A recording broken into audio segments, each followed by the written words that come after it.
Apakah sejarah penubuhan sekolah vernakular? Semasa pemerintahan British, mereka telah melaksanakan dasar pecah dan perintah yang turut mengasingkan sekolah berdasarkan kaum.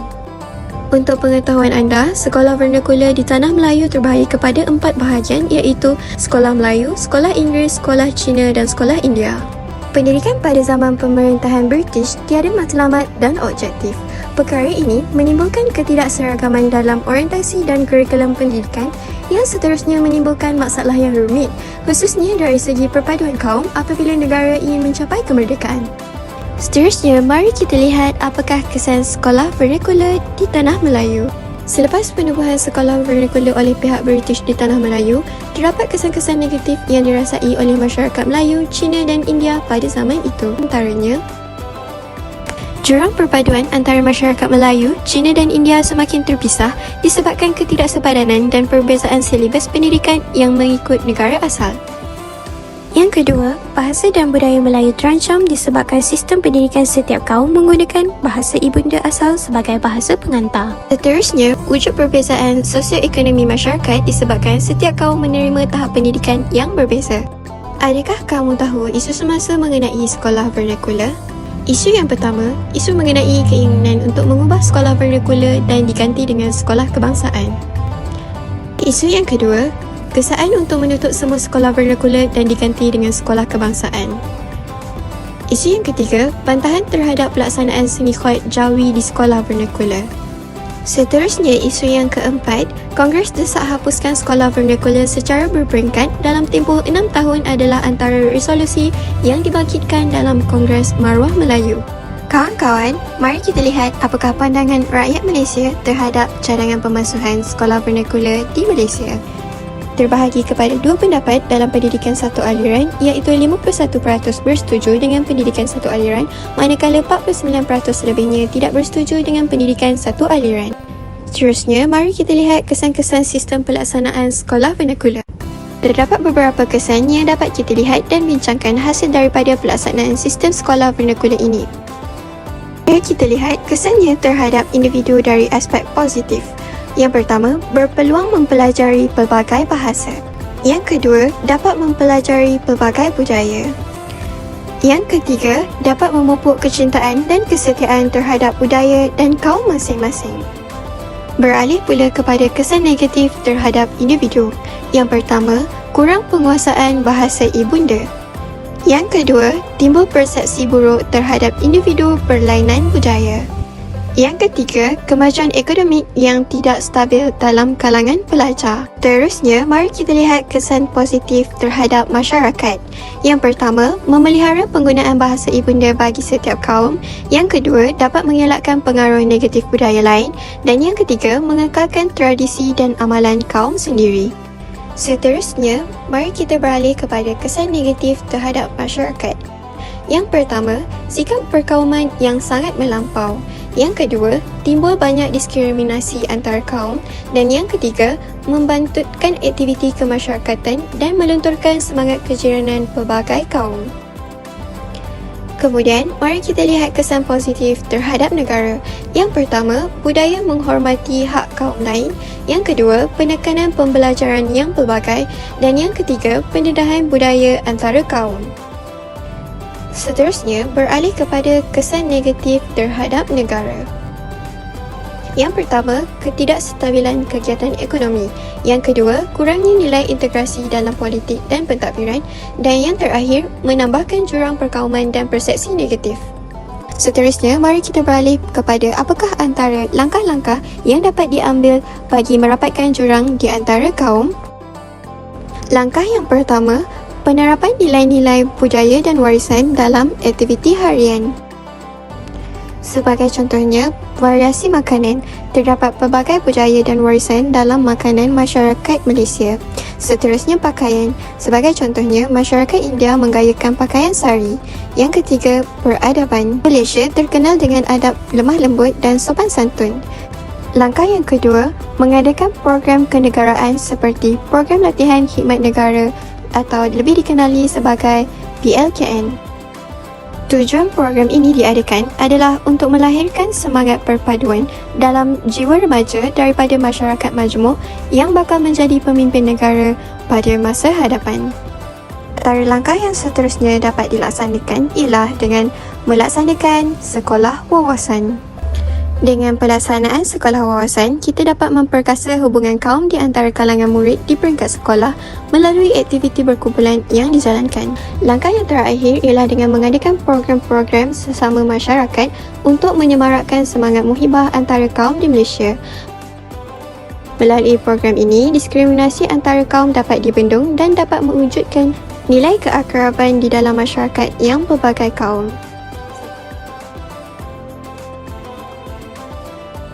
Assalamualaikum warahmatullahi wabarakatuh.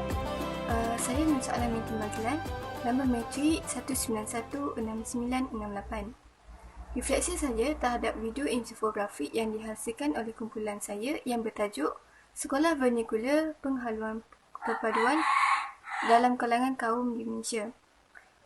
Baiklah, sistem sekolah vernacular memang merupakan salah satu isu yang hangat dibincangkan sejak beberapa tahun yang lalu.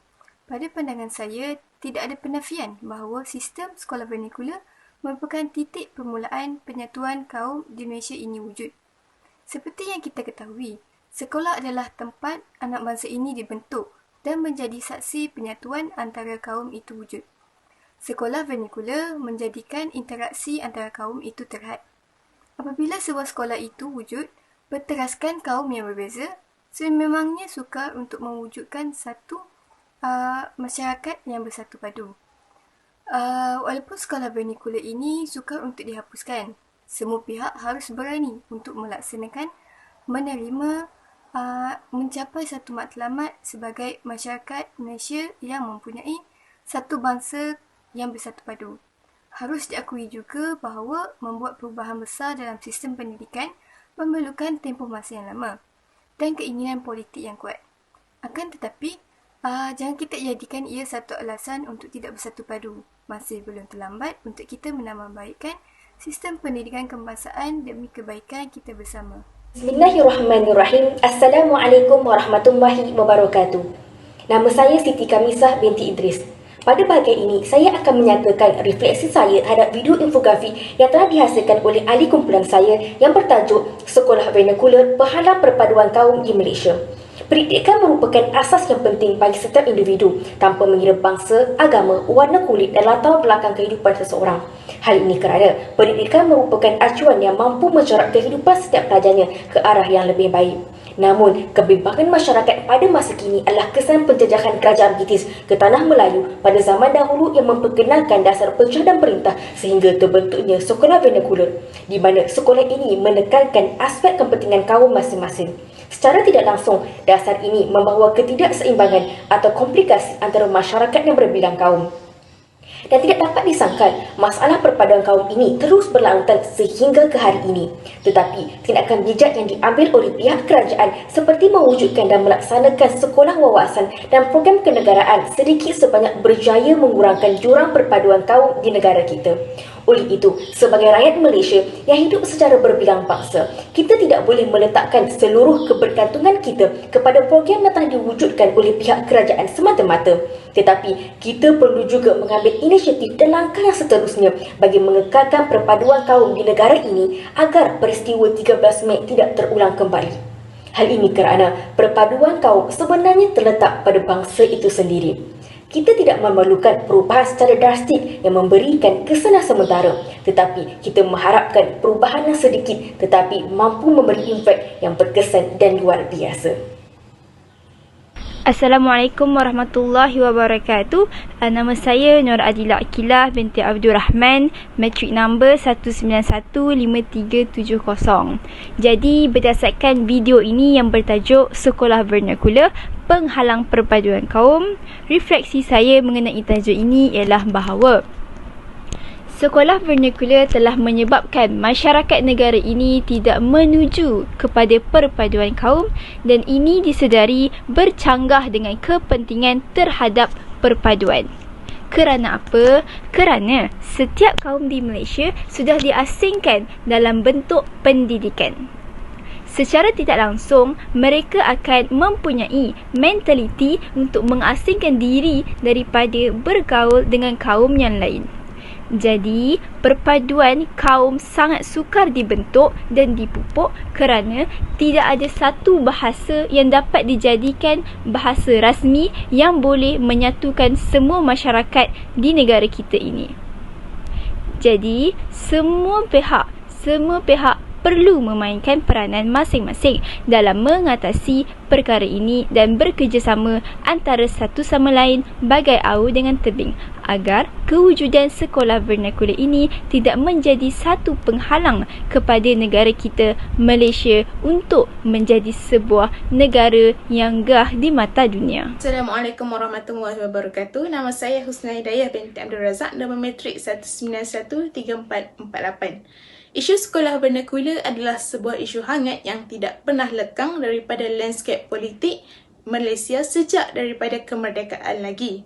Saya setuju bahawa sekolah vernakular menghalang perpaduan kaum di Malaysia. Ini kerana perpaduan sepatutnya bermula sejak di bangku sekolah lagi. Jika anak-anak kecil dibezakan sekolah, mereka tidak dapat bergaul dengan bangsa lain yang mana akan menjadikan mereka tidak dapat berinteraksi dan mengenali budaya kaum lain secara holistik. Seperti yang diketahui, sekolah SMK biasanya didominasi oleh kaum Melayu, SJKC oleh kaum Cina dan SJKT oleh kaum Tamil. Sistem seperti ini dilihat sebagai penghalang kepada perpaduan kerana setiap pelajar tidak dapat berinteraksi dengan terus dengan sesuatu kaum. Penggabungan sekolah kebangsaan, jenis kebangsaan dan agama adalah cara terbaik untuk meningkatkan penguasaan bahasa Melayu dan menggalakkan perpaduan dalam kalangan rakyat berbilang kaum di negara ini. Penggabungan ini bermaksud setiap sekolah menggunakan sukatan pelajaran yang sama, satu bahasa yang sama dan silibus pendidikan yang sama. Namun, saya sedar bahawa penggabungan ini adalah sukar untuk dilaksanakan disebabkan oleh sistem vernakular yang sudah lama digunakan di Malaysia dan penentangan oleh ramai pihak. Jadinya, saya berharap kerajaan dapat melakukan perkara yang terbaik untuk menjamin perpaduan kaum di Malaysia. Sekian, terima kasih. Bismillahirrahmanirrahim. Assalamualaikum warahmatullahi wabarakatuh. Nama saya Nuha Zukrina binti Muhammad Yusof, nombor matrik 1918034. Sekarang saya akan meneruskan refleksi saya terhadap video kami iaitu di bawah tajuk Sekolah Vernakular Penghalang Perpaduan Kaum. Secara umumnya, seperti yang kita tahu, selain daripada institusi untuk membentuk peribadi seseorang, sekolah juga adalah tempat untuk para pelajar menyerap kepelbagaian dalam kebersatuan. Dan sedikit sebanyak, apa yang boleh saya katakan, saya agak setuju dengan pernyataan pembentukan sekolah vernakular telah menghalang masyarakat kita untuk mencapai kesefahaman. Dengan kata lain, perpaduan di kalangan kumpulan etnik di Malaysia sukar dicapai kerana sistem sekolah pelbagai aliran di negara ini membolehkan sekolah-sekolah berkenaan menggunakan bahasa ibunda etnik dan bukan bahasa kebangsaan sebagai medium pengajaran. Walaupun bahasa Melayu menjadi bahasa kebangsaan Malaysia, Perlembagaan Persekutuan telah membenarkan sekolah-sekolah vernakular menggunakan bahasa Mandarin dan bahasa Tamil untuk masyarakat etnik Cina dan India, manakala sekolah-sekolah kebangsaan menggunakan bahasa Melayu. Sekiranya kita melihat kesan daripada pelaksanaan sistem ini, ia telah membuatkan setiap kaum di Malaysia kurang berkomunikasi antara satu sama lain. Di sini kita dapat lihat faktor kemahiran bahasa turut memainkan peranan sejauh mana pergaulan antara kaum berlaku. Walau bagaimanapun, tidak dapat dinafikan, langkah menutup sekolah-sekolah vernakular bukanlah sesuatu yang realistik dan ini adalah dianggap sebagai satu kenyataan yang berbahaya. Sekiranya masyarakat di Malaysia mengamalkan sikap keterbukaan dalam bergaul tanpa mengira bangsa, sudah tentu kenyataan berbaur perkauman atau hasutan tidak akan wujud ataupun tersebar secara umum ataupun menerusi media sosial. Sekian sahaja daripada saya. Assalamualaikum dan salam sejahtera. Saya Nurul Syairah binti Abdul Rashid, nombor matrik 1919188, ingin mengutarakan pendapat saya tentang sekolah vernakular menghalang perpaduan kaum. Pada pendapat saya, sekolah vernakular mampu memberikan impak yang baik dan sebaliknya.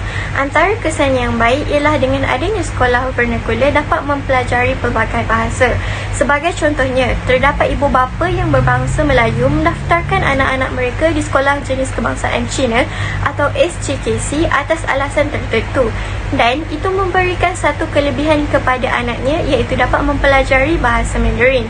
Selain itu, antara kesan buruknya pula ialah memisahkan murid-murid daripada pelbagai kaum. Sebagai contoh, sekolah jenis kebangsaan Cina yang mana rata-rata muridnya daripada kalangan bangsa Cina. Begitu juga dengan sekolah jenis kebangsaan Tamil SCKT yang mana muridnya majoriti daripada kaum India. Tetapi berbeza pula dengan sekolah kebangsaan yang mana mengumpulkan kesemua murid-murid daripada pelbagai kaum, iaitu Melayu, Cina dan India.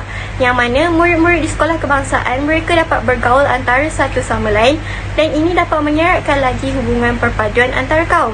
Jadi, sebagai rakyat Malaysia yang berbilang kaum, kita jadikan ini sebagai satu peluang untuk mempelajari keunikan budaya dan adat resam kaum lain.